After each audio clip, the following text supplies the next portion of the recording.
Hello everyone, my name is Phillip Carnley with Clemson Cooperative Extension. I cover Orangeburg, Calhoun, Clarendon, and Sumter counties, and I'm here with Jeremy Cannon of Cannon Ag Products in Turbeville. Jeremy, tell us a little bit about your operation. Well, Phillip, thank you for having me and thank you for being here. I'm actually a fourth generation farmer here in Turbeville, South Carolina. Our farm is Cannon Ag Products, and like I say, we're fourth generation. We grow produce, some row crops, and some beef cattle. So we're in the middle of a pea field here, but why don't we talk about its close cousin, the butter bean, for a little while? There's not as many people growing butter beans as there once was. What varieties do y'all grow?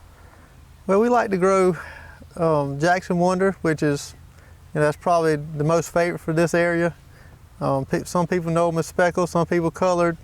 Other people, those words mean different things to different people. But Jackson Wonder is our color bean, and our green bean is typically third green if we can get them. Always a very good choice in beans. I grew up eating Jackson Wonder as a kid. My granddaddy grew them for a long time. So we've had some issues here recently with drought and too much water. Has that affected your butter beans in any way? Yeah, the butter beans this year was down significantly from our drought. We had about 9 weeks with 1 3/10 inches of rain for the whole period of time for that, and didn't make a whole lot of butter beans in the spring, but we planted some for the fall because people love them. People like to put them in the freezer and eat on them all winter. So we've got some growing, and we're going to start harvesting some here shortly. Awesome. I know butter beans being an indeterminate flower, does that make it a challenge to harvest these beans in a timely manner, or does it prolong harvest?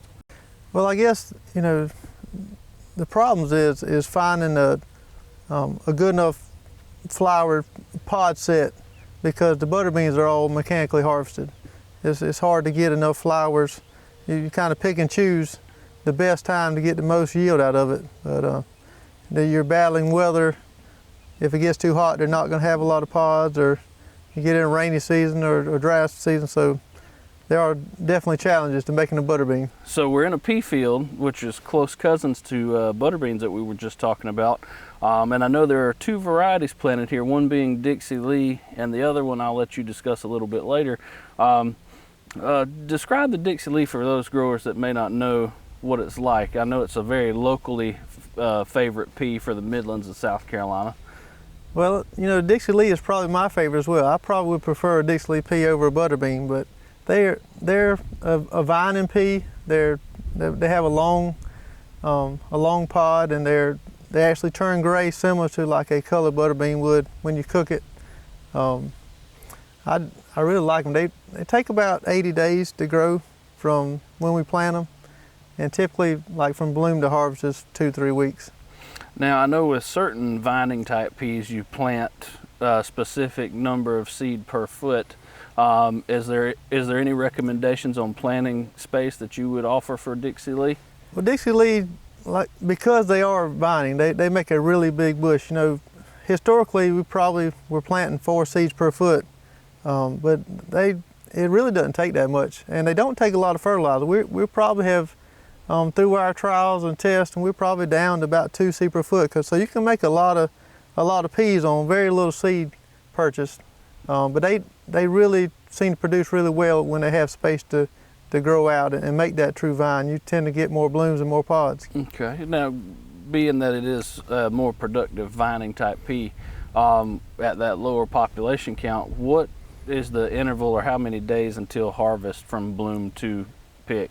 Well, it all will depend on weather, how much water and how much sun you get. But, 2 to 3 weeks is pretty typical. And then if they get decent weather, decent rainfall, you could pick them for 2 or 3 weeks. You're not going to pick a whole lot at one time. If you had a machine harvest them, you're probably looking at 30, 40 bushels maybe. But if you can get, like I said, good rainfall, good sunlight on them, you may pick 100 plus bushels to the acre. So with that being said, I know that your butter beans are machine harvest. These are all hand harvest? Yep, all the peas we do are hand harvested. It just seems to not bruise as bad. We handle them a bit easier, and and you get more chances to pick them. Machine harvest is really a one-time deal, and there's just not enough pods on it at one time to really justify machine harvesting. How many pickings will you usually get off of a field of peas that's hand harvested? Well, to really justify, having the labor and whatnot to go pick them, they're probably going to pick them every 3 days, 3 or 4 days, depending on weather. So, hopefully you can pick them 4 or 5 times. That would give us 2 weeks of picking. So it's a rather extended window compared to your butter beans. For sure. Butter beans, you get 3 days, and then they're too big, and you probably lost your window of picking. Once they're ready, butter beans got to be harvested. So the second variety of pea is one that's very local and close to y'all. Would you mind telling us a little bit about this pea variety? Yeah, this other variety is what we call the Watts pea, and the Watts are here in Turbeville, and they actually gave us peas that they have saved in their family for well over 100 years.